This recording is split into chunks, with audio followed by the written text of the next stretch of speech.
Haleluya, haleluya, shalom, selamat siang buat sobat kita diberkati. Apa kabarnya hari ini? Saya percaya engkau terus diberkati. Saya terus berdoa, keluargamu terus diberkati, kehidupanmu diberkati, bahkan masa depanmu diberkati. Oke sobat kita diberkati, kembali di channel YouTube saya Kita Diberkati. Sekali lagi saya mengingatkan buat kita semua untuk tekan tombol subscribe. Dengan Anda menekan tombol subscribe, Anda tidak perlu mengeluarkan biaya yang begitu banyak. Hanya dengan menekan tombol subscribe, Anda mendukung channel YouTube saya agar supaya semakin banyak orang mendengar Injil Kristus. Sekali lagi, jangan lupa tekan tombol subscribe, jangan lupa like, jangan lupa komen, dan jangan lupa untuk tekan tombol lonceng agar Anda tidak ketinggalan video-video selanjutnya. Oke sobat kita diberkati, pada hari ini kembali saya rindu kita semua diberkati. Kembali rindu kita semua menerima berkat yang daripada Tuhan yang akan kita belajar bersama-sama dalam kesempatan hari ini, di mana kesempatan hari ini saya mau membagikan satu materi yang penting buat kita semua, yaitu pengikut setan ikut ibadah dan perjamuan kudus. Wow, luar biasa. Pengikut setan ikut ibadah dan perjamuan kudus. Apakah itu bisa terjadi? Sobat kita diberkati, mari kita lihat bersama dalam materi kita hari ini. Apakah benar pengikut setan ikut ibadah dan perjamuan kudus? Ya sobat kita diberkati, sebelum kita lanjut dalam materi, dalam pembahasan inti materi kita, hari ini saya mau kita semua terlebih dahulu belajar apa itu sifat iblis atau sifat setan di dalam firman Tuhan yang disampaikan di dalam firman Tuhan. Bagaimana sifat setan? Apa itu sifat setan yang disampaikan oleh firman Tuhan yang ada di dalam Alkitab? Yang pertama, sobat kita diberkati, mari kita lihat bersama. Siapakah yang menjadi pengikut setan itu? Siapakah pengikut setan itu? Mari kita lihat di dalam firman Tuhan kita hari ini. Yang pertama di dalam Sakaria pasal 3 ayat yang pertama. Sakaria pasal 3 ayat pertama, firman Tuhan berkata demikian. Kemudian ia memperlihatkan kepadaku imam besar Yosua berdiri di hadapan malaikat Tuhan, sedang iblis berdiri di sebelah kanannya untuk mendakwa dia. Sifat iblis, sifat setan yang pertama adalah suka mendakwah. Ya, sobat kita diberkati. Sifat pertama adalah suka mendakwah. Nah, pertanyaannya bagi kita, apakah di dalam kekristenan sekarang ini, di dalam gereja-gereja sekarang ini, adakah orang yang kebiasaannya atau mendakwah itu menjadi hobi dalam kehidupannya? Sobat kita diberkati, jika Anda di dalam kekristenanmu, di dalam kehidupanmu sebagai orang percaya, engkau suka mendakwa orang, engkau suka mendakwa seseorang, engkau menjadi pengikut Kristus. Karena Yesus tidak pernah mendakwa, karena pengikut Kristus tidak pernah mendakwa. Yang suka mendakwa adalah iblis. Yang suka menjatuhkan orang adalah iblis. Yang suka melakukan hal-hal yang jahat adalah pengikut iblis. Selanjutnya, di dalam Yohanes pasal 8 ayat 44, firman Tuhan berkata demikian. Yohanes 8 ayat 44. Iblislah yang menjadi bapamu dan kamu ingin melakukan keinginan-keinginan bapamu. Ia adalah pembunuh manusia sejak semula dan tidak hidup dalam kebenaran. Sebab di dalam dia tidak ada kebenaran. Apabila ia berdusta, ia berkata atas kehendaknya sendiri, sebab ia adalah pendusta dan bapa segala dusta. Sobat kita diberkati, kekristenan sekarang ini banyak sekali orang-orang yang hidup tidak di dalam kebenaran firman Tuhan. Mengaku dirinya Kristen, tetapi dalam kehidupannya dia menunjukkan bahwa dia hanya Kristen KTP. Di dalam kehidupannya tidak ada kebenaran. Di dalam kehidupannya selalu dipenuhi dengan kebohongan, selalu dipenuhi dengan dusta, dipenuhi dengan dosa. Sobat kita diberkati, orang baik belum tentu benar.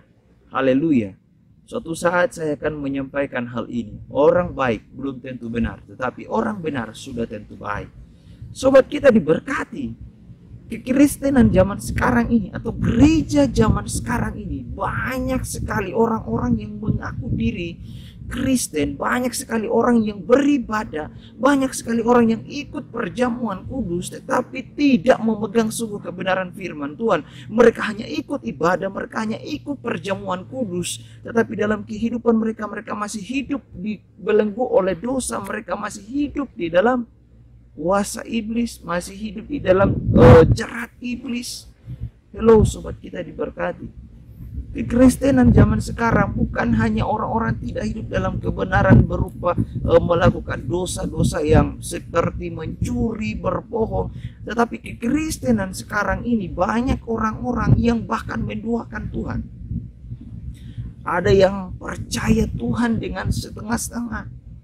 Bahkan kekristenan sekarang ini ada orang yang ikut ibadah bahkan perjamuan kudus, tetapi mereka juga menjadi pengikut ilmu-ilmu hitam.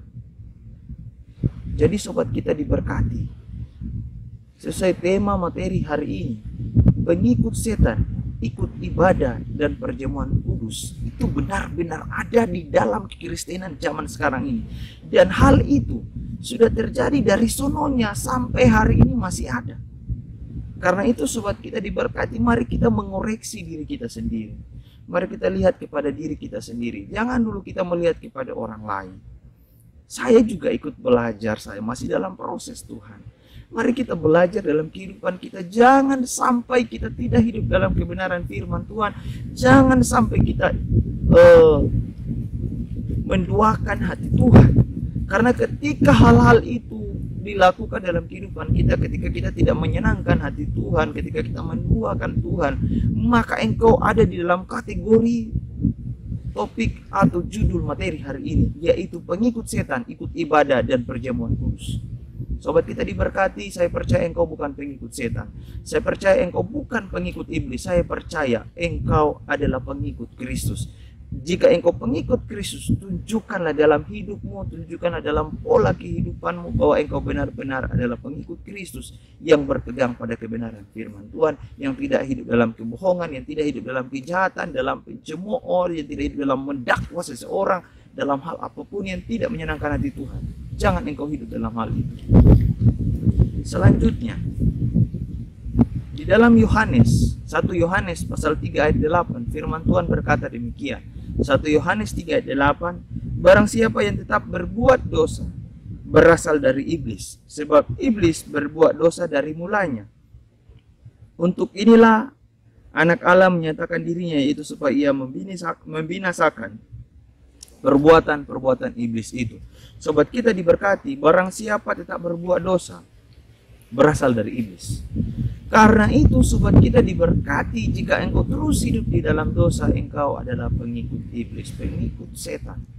Jika engkau adalah pengikut setan, engkau pengikut iblis, tetapi engkau ikut ibadah, engkau ikut perjamuan kudus, sobat kita diberkati, hari ini saya berkata kepadamu, hari ini saya berkata buat kita semua, bertobatlah di dalam nama Yesus.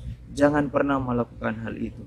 Saya sangat-sangat merindukan untuk kita semua yang menonton channel YouTube saya, untuk tidak menjadi pengikut setan yang ikut ibadah dan perjamuan kudus, yang dari luar Anda terlihat Kristen, tetapi di dalamnya, tetapi kedoknya engkau adalah pengikut setan. Halo sobat kita diberkati, mari belajar jadi pengikut Tuhan, pengikut Tuhan, pengikut Tuhan yang ikut ibadah dan perjamuan kudus, bukan pengikut setan, tetapi pengikut Tuhan, pengikut Yesus Kristus. Haleluya, sobat kita diberkati. Ini firman Tuhan yang bisa bagikan untuk kita semua. Engkau terus diberkati, keluargamu diberkati, masa depanmu diberkati, anak-anakmu diberkati. Sobat kita diberkati, sekali lagi dukung terus channel YouTube saya dengan menekan tombol subscribe. Anda tidak akan membayar apapun, Anda hanya menekan saja tombol subscribe. Itu sudah Anda sudah mendukung channel YouTube saya agar semakin banyak orang diberkati. Sobat kita diberkati, belajar terus untuk jadi pengikut Kristus engkau diberkati. Jangan lupa tekan tombol subscribe, jangan lupa like, jangan lupa komen, dan jangan lupa tekan tombol lonceng agar tidak ketinggalan video selanjutnya. Terima kasih sudah menonton. Engkau diberkati, kita semua diberkati. Haleluya, kita diberkati. Amin.